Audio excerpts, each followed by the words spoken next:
द्विगु समास का उदाहरण है। ऑप्शन ए माता पिता।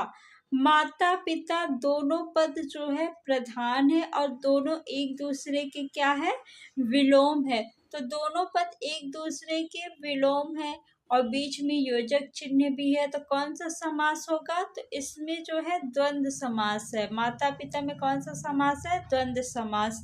तो ऑप्शन ए आपका गलत हो गया। यथाशक्ति। यथाशक्ति का समास विग्रह क्या होगा? शक्ति के अनुसार। यथा क्या है? यथा जो है ये उपसर्ग है। यथा से आप यथाशक्ति, यथा समय, यथा संभव शब्द बना सकते हैं। तो यथा उपसर्ग है और पहला पद है, तो प्रथम पद उपसर्ग किस समास में होता है? तो प्रथम पद उपसर्ग अव्ययी भाव समास में होता है। किस समास में होता है? अव्ययी भाव समास में होता है। तो यथाशक्ति में कौन सा समास है? अव्ययी भाव समास। तो ऑप्शन बी भी गलत हो गया। नवग्रह यानी 9 ग्रहों का समूह या समाहार। यहाँ पे प्रथम पद क्या है? संख्यावाची है। तो प्रथम पद संख्यावाची किस समास में होता है? द्विगु समास में होता है। पीतांबर, पीत है अंबर जिसका, अर्थात भगवान विष्णु। तो पीतांबर में जो है कर्मधारय समास भी है और बहुव्रीहि समास भी है।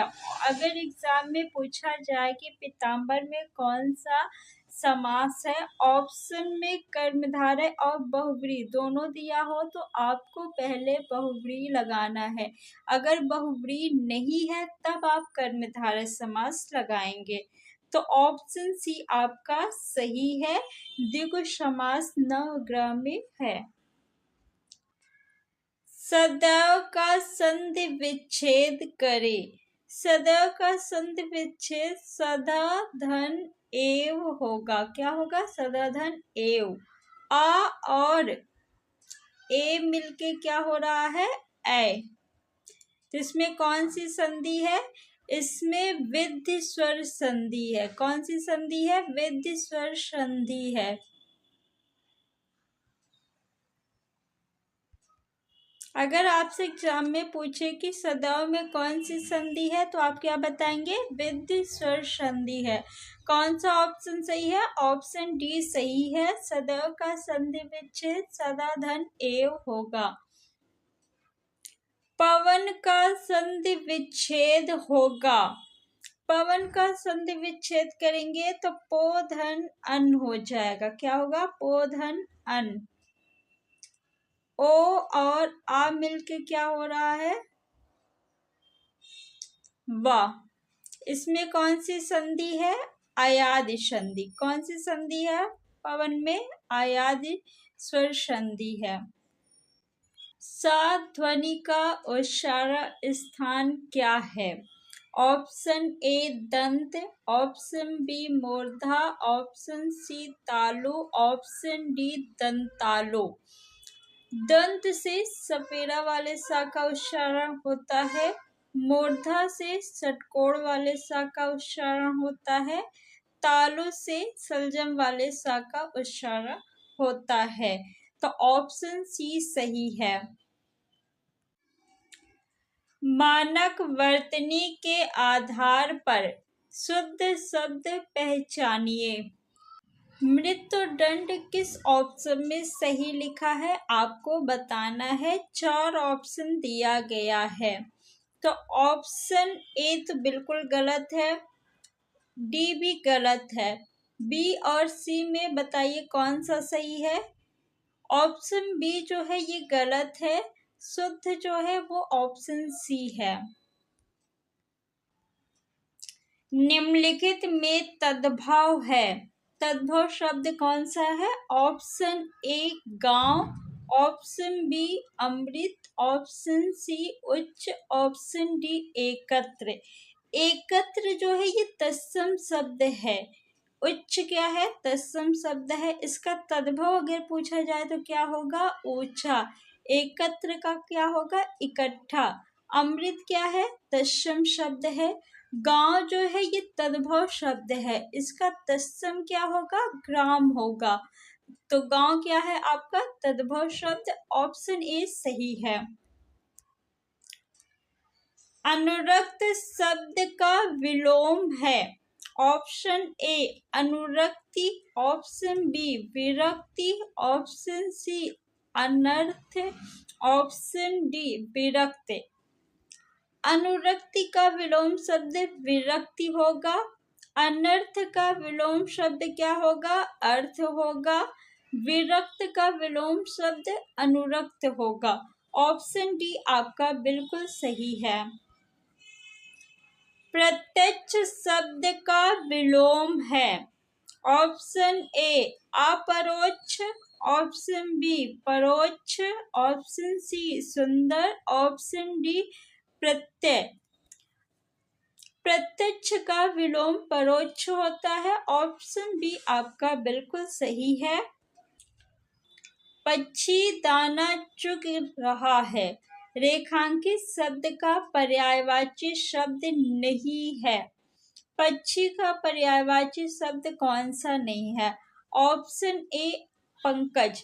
पंकज जो है ये किसका पर्यायवाची शब्द है, कमल का पर्यायवाची शब्द है। और क्या होता है कमल का पर्यायवाची शब्द, जलज होता है। अम्बुज जो है ये भी कमल का पर्यायवाची शब्द है, अम्बुज। अंडज जो है ये पक्षी का पर्यायवाची शब्द है, तो ये उत्तर नहीं होगा। खग जो है ये भी पक्षी का पर्यायवाची है। नभचर किसका पर्यायवाची है, पक्षी का। तो ऑप्शन ए आपका सही है। पंकज जो है ये पक्षी का नहीं, कमल का पर्यायवाची शब्द है। जो काम करना कठिन हो, वाक्यांश के लिए एक शब्द लिखिए। ऑप्शन ए दुष्कर, ऑप्शन बी दूभर, ऑप्शन सी कठिन, ऑप्शन डी असंभव। जो काम करना कठिन हो, वाक्यांश के लिए एक शब्द दुष्कर होगा, ऑप्शन ए आपका सही है। जो कठिनाई से मिलता है के लिए एक शब्द होगा, ऑप्शन ए दुर्गम, ऑप्शन बी दुर्लभ, ऑप्शन सी अगम, ऑप्शन डी सुलभ। जो कठिनाई से मिलता है, वाक्यांश के लिए एक शब्द दुर्लभ होगा, ऑप्शन बी बिल्कुल सही है। भीष्म प्रतिज्ञा का अर्थ है, ऑप्शन ए दिखने मात्र की प्रतिज्ञा, ऑप्शन बी कठोर प्रतिज्ञा, ऑप्शन सी दृढ़ प्रतिज्ञा, ऑप्शन डी इनमें से कोई नहीं। तो भीष्म प्रतिज्ञा का अर्थ है दृढ़ प्रतिज्ञा, ऑप्शन सी आपका बिल्कुल सही है। पैसे से ही आदमी की इज्जत है के लिए निम्नलिखित में से उचित लोकोक्ति का चयन कीजिए।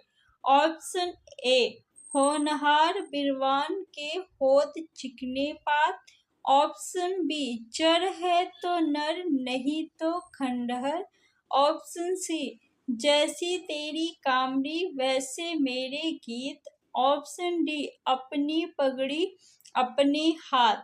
पैसे से ही आदमी की इज्जत है, इसके लिए लोकोक्ति बताना है, तो ऑप्शन बी आपका जो है बिल्कुल सही है। जड़ है तो नर नहीं तो खंडहर।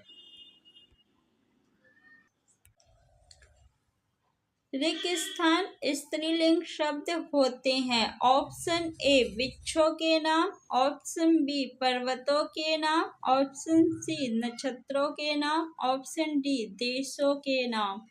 वृक्षों के नाम जो है आपके ये पुल्लिंग शब्द होते हैं, पर्वतों के नाम भी पुल्लिंग शब्द होते हैं, देशों के नाम जो होते हैं वो भी आपके पुल्लिंग शब्द होते हैं, नक्षत्रों के नाम जो होते हैं वो स्त्रीलिंग शब्द होते हैं। ऑप्शन सी जो है ये बिल्कुल सही है। मिठाई शब्द किस शब्द का एक वचन है, यानी आपको मिठाई का बहुवचन शब्द बताना है। मिठाइया, क्या ऑप्शन ए सही है, नहीं। मीठे सही है, नहीं। मिठाइया, ऑप्शन सी बिल्कुल आपका सही है, मिठाई नहीं होगा। पानी शब्द का वचन क्या है? ऑप्शन ए एक वचन, ऑप्शन बी सदा बहुवचन, ऑप्शन सी बहुवचन, ऑप्शन डी सदा एक वचन। तो पानी जो है सदा एक वचन में आता है। ऑप्शन डी सही है। हमारा समाज उन्नति के पथ में है, इस वाक्य में किस प्रकार की अशुद्धि है? ऑप्शन ए संज्ञा संबंधी, ऑप्शन बी लिंग संबंधी, ऑप्शन सी कारक संबंधी, ऑप्शन डी वचन संबंधी। हमारा समाज उन्नति के पथ पर है होना चाहिए, यहाँ पे में नहीं पर होना चाहिए। में और पर ये क्या है? कारक चिन्ह है। क्या है? कारक चिन्ह है। इस वाक्य में कैसी अशुद्धि है? कारक संबंधी अशुद्धि है। ऑप्शन सी आपका बिल्कुल सही है। कौन सा ऑप्शन सही होगा? सी। दिए गए विकल्पों में से कौन सा शब्द स्त्रीलिंग है? ऑप्शन ए लड़का, ऑप्शन बी कुर्सी, ऑप्शन सी पेड़, ऑप्शन डी शेर। कोई शब्द स्त्रीलिंग है या पुल्लिंग है, इसका पता हम कैसे लगाएंगे? तो सर्वनाम से लगाएंगे। किस सर्वनाम का प्रयोग करके? मेरा और मेरी। किस सर्वनाम का प्रयोग करेंगे? मेरा और मेरी। अगर किसी शब्द के साथ मेरा सर्वनाम प्रयुक्त होगा तो वो शब्द पुल्लिंग होगा, और किसी शब्द के साथ मेरी सर्वनाम का प्रयोग होगा तो वो शब्द स्त्रीलिंग होगा। तो चलिए अब हम पता लगाते हैं कि इनमें से कौन सा शब्द स्त्रीलिंग है। लड़का, मेरा लड़का या मेरी लड़का। तो मेरा लड़का सही है, तो लड़का क्या हो गया? पुल्लिंग शब्द। मेरा कुर्सी या मेरी कुर्सी, तो कुर्सी के साथ मेरी सर्वनाम का प्रयोग सही है, तो मेरी कुर्सी यानी कुर्सी क्या है? स्त्रीलिंग शब्द है। मेरा पेड़ या मेरी पेड़, तो मेरा पेड़, पेड़ क्या हो गया? पुल्लिंग शब्द। मेरा शेर या मेरी शेर, मेरा शेर ना, तो शेर के साथ मेरा सर्वनाम का प्रयोग हो रहा, तो ये भी क्या हो गया आपका? पुल्लिंग शब्द। तो ऑप्शन बी सही है। कुर्सी क्या है? स्त्रीलिंग शब्द है। तो फ्रेंड्स ऐसी ही और वीडियो देखने के लिए चैनल को सब्सक्राइब कर लीजिए। वीडियो को आप लोग ज़्यादा से ज़्यादा अपने फ्रेंड्स में शेयर करिए। Thanks for watching.